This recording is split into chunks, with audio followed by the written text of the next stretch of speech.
Kira-kira 100 tahun yang lalu, uang atau money itu belum dipuja seperti saat ini. Uang belum didewakan seperti sekarang. Atau dengan kalimat lain, uang itu baru 100 tahun dipuja bagaikan dewa. Kalau emas, ya memang iya dari dulu memang dipuja sebagai simbol kemakmuran dan alat tukar terpercaya. Kembali ke uang. Uang itu hanya greasing the transaction, atau uang itu hanya pelumas transaksi. Uang itu hanya pelancar pertukaran. Itu adalah istilah 100 tahun yang lalu, yaitu sebelum Great Depression tahun 1931. Setelah Great Depression tahun 1931, muncullah teori ekonomi baru. Teori ekonomi dari Milton Friedman, Friedrich Hayek, Ludwig von Mises. Kemudian dikatakan bahwa sejak tahun 1931 ke sana ke belakang adalah teori Adam Smith sudah mati. Jadi teori Adam Smith mati. Kemudian sejak Perang Dunia Kedua usai, zaman ekonom penggagas Bretton Woods Conference John Maynard Keynes berkuasa. Ini adalah zaman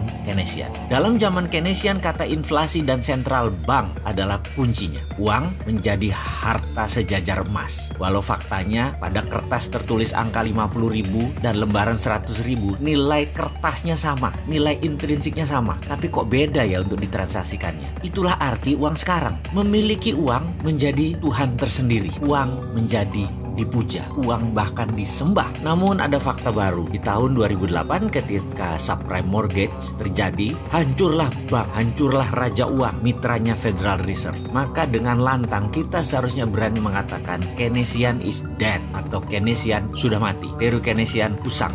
Teori neolips sudah nggak bisa jalan lagi di era digital ekonomi saat ini. Maka sejak tahun 2009, dunia mulai berontak. Banyak anak muda yang tidak percaya IMF, tidak percaya World Bank, terutama anak muda dan non-pemerintahan ya. Mereka mulai rebel. Kelompok ini dikenal dengan filosofi ekonomi baru, yaitu mereka memiliki nama dengan julukan baru, Modern Economy Theory. Pencetusnya adalah Warren Mosler, Bill Mitchell, Stephanie Kelton, Randall Wray, dan bapak dari itu semua adalah Michael Hudson. Bahkan ada yang menyebutkan teori sekarang ini setelah Keynesian mati adalah zamannya Hudsonian. Namun kita tahu virus ilmu lama Keynesian neolips membekas dalam kepala generasi di atas kita, bahkan di sebagian generasi kita, dan agak sedikit mencemarkan ke generasi baru. Namun ada generasi yang steril, yaitu generasi milenial. Generasi milenial sudah tidak percaya Keynesian. Dia mulai mengadopsi teori dari Hudsonian, yaitu Modern Economy Theory. Tapi sayang, pejabat negara masih Keynesian semua, jadi belum bisa diterapkan Modern Economy Theory tersebut yang berbasis project. Pejabat dengan Keynesian cirinya gampang. Kalau nggak ada uang, mereka cari utangan. Dan dalam Modern Economy Theory, kata hutang itu hilang dalam kamus mereka. Kata hutang itu hilang dalam kamus anak-anak milenial. Yang ada hanya sovereign wealth fund,